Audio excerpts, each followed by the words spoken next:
Shalom Bapak Ibu Saudara-saudari yang dikasihi dan mengasihi Tuhan. Bersyukur hari ini Tuhan memberkati kita. Mari sebelum kita membaca merenungkan firman Tuhan, kita berdoa. Terima kasih ya Tuhan untuk kasih setiamu di dalam hidup ini. Terima kasih untuk apa yang Engkau boleh berikan. Sebentar kami akan membaca, merenungkan firman-Mu. Berfirmanlah dan biarlah kami mengerti apa yang menjadi kehendak-Mu di dalam hidup kami. Kami berdoa di dalam nama Tuhan Yesus Kristus. Haleluya. Amin. Ayat bacaan kita terambil dari 2 Korintus pasal yang kelima, ayatnya yang ke-15. Dan Kristus telah mati untuk semua orang, supaya mereka yang hidup tidak lagi hidup untuk dirinya sendiri, tetapi untuk Dia yang telah mati dan telah dibangkitkan untuk mereka. Amin. Demikian firman Tuhan, mari kita merenungkannya. Bapak Ibu Saudara yang dikasihi dan mengasihi Tuhan, ada satu kutipan menarik dari Timothy Keller yang cukup relevan dengan ayat firman Tuhan yang tadi kita baca ya, hidup untuk Kristus. Ini dicatat di dalam catatannya Recovering the Heart of the Christian Faith ya. Dan kutipannya demikian. Ketika kita memahami bahwa Yesus telah mati untuk kita, seharusnya itu menimbulkan rasa syukur yang mendalam dan keinginan untuk hidup baginya. Hidup kita tidak lagi milik kita sendiri. Hidup kita diberikan kepada kita sebagai sebuah hadiah untuk digunakan dalam pelayanan kepada orang lain dan dalam penyembahan kepada Dia yang telah menebus kita. Hidup bagi Yesus berarti bahwa keputusan, tindakan, dan motivasi kita diubah oleh kasih dan pengorbanan Kristus. Amin ya, mantap ya. Jadi kutipan ini menekankan bahwa pemahaman kita tentang kematian Kristus semestinya menginspirasi rasa syukur yang mendalam dan dorongan untuk hidup sepenuhnya untuk Dia. Ya tentunya ini mengingatkan kita ya, untuk mengajak kita bagaimana kita itu tidak hidup untuk diri sendiri, tetapi untuk Kristus yang telah mati dan dibangkitkan untuk kita. Nah, Bapak Ibu Saudara yang dikasihi dan mengasihi Tuhan, kita menyadari ya, dalam kehidupan yang seringkali penuh dengan berbagai tantangan dan godaan, kita seringkali mencari makna dan tujuan hidup yang lebih damai. Di tengah berbagai aktivitas dan kesibukan, kita perlu mengingat dan merenungkan kembali tujuan utama daripada kehidupan kita sebagai pengikut Kristus.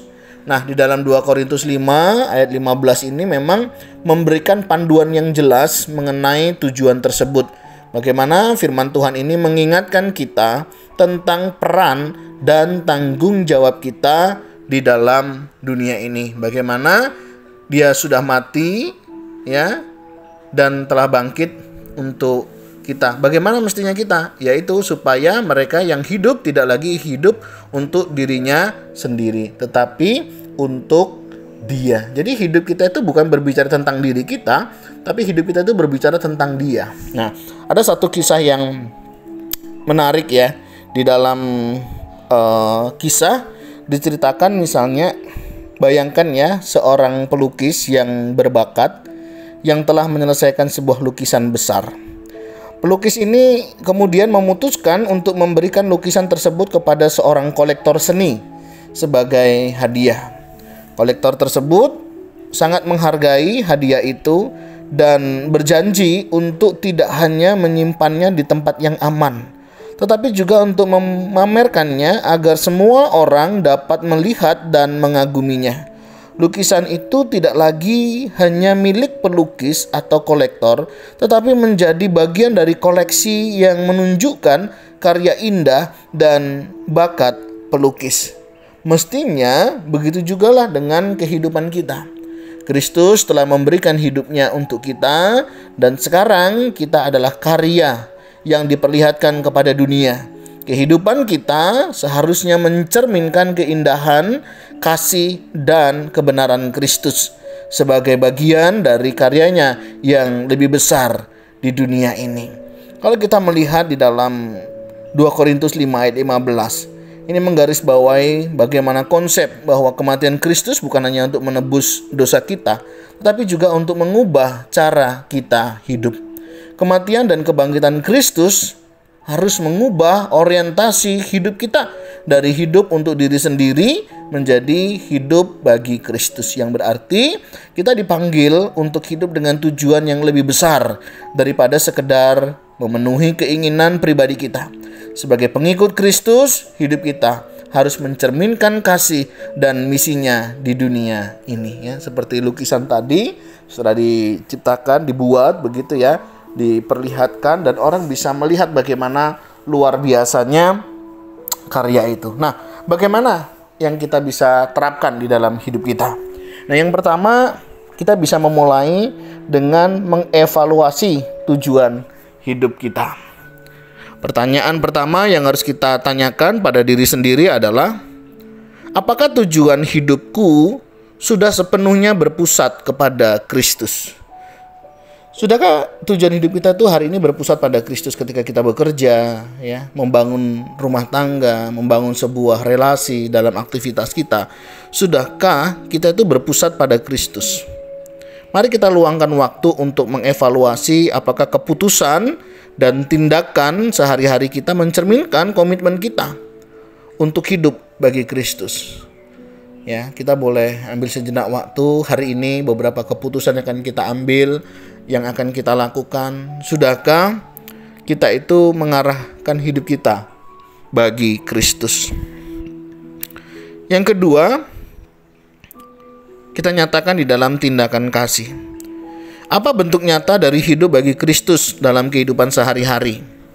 Misalnya hari ini ya, mari kita coba untuk mengidentifikasi cara-cara praktis di mana kita dapat menunjukkan kasih Kristus kepada orang lain, baik dalam hubungan pribadi, pekerjaan, ataupun pelayanan. Ada nggak sesuatu yang kita bisa nyatakan begitu, bagaimana kita nyata hidup bagi Kristus? Misalnya hari ini, ada nggak orang-orang yang perlu kita doakan?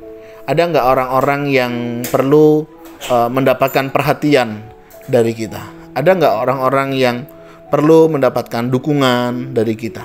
Nah, coba saudara mulai merefleksi di dalam diri, kira-kira ada nggak ya hari ini orang-orang yang membutuhkan jamahan Kristus melalui kehidupan kita? Ketiga, kita bisa terlibat ya dalam misi Kristus. Bagaimana kita dapat terlibat dalam misi Kristus untuk dunia? Ini bisa berarti berpartisipasi dalam pelayanan gereja, mendukung misi global, atau terlibat dalam kegiatan sosial yang membantu mereka yang membutuhkan. Ada nggak orang-orang yang di sekitar kita ya hari ini, mereka belum menemukan tujuan hidup mereka?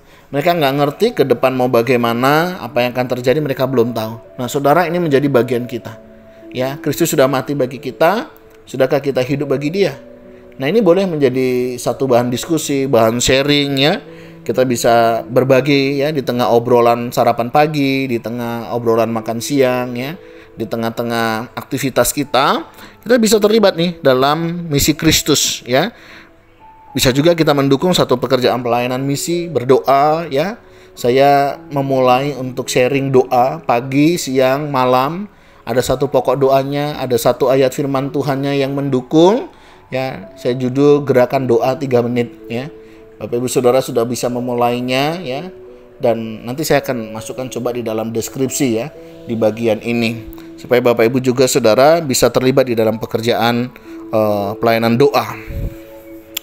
Yang keempat, kita bisa melalui doa dan refleksi ya.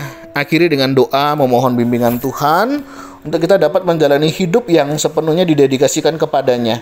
Minta kepada Tuhan mengubah hati dan pikiran kita agar selalu berorientasi pada kehendaknya dan bukan pada kepentingan pribadi semata. Jadi kalau doa-doa kita selama ini lebih fokusnya kepada diri kita, sekarang coba kita mulai kepada Kristus. Apa ini yang menjadi kehendak Kristus? Apa yang Kristus mau di dalam dan melalui hidup saya? Nah, ini kiranya boleh menolong ya, memampukan kita. Dengan renungan ini kita diingatkan bahwa hidup kita bukan hanya tentang diri kita sendiri, tetapi tentang Kristus dan misinya di dunia. Nah, semoga kita dapat hidup dengan tujuan yang sesuai dengan panggilannya. Tuhan, terima kasih, kami bersyukur hari ini Engkau boleh memberkati kami ada sebagaimana kami ada, semua karena berkat kemurahan-Mu. Terima kasih hari ini Engkau mengingatkan akan tujuan hidup kami.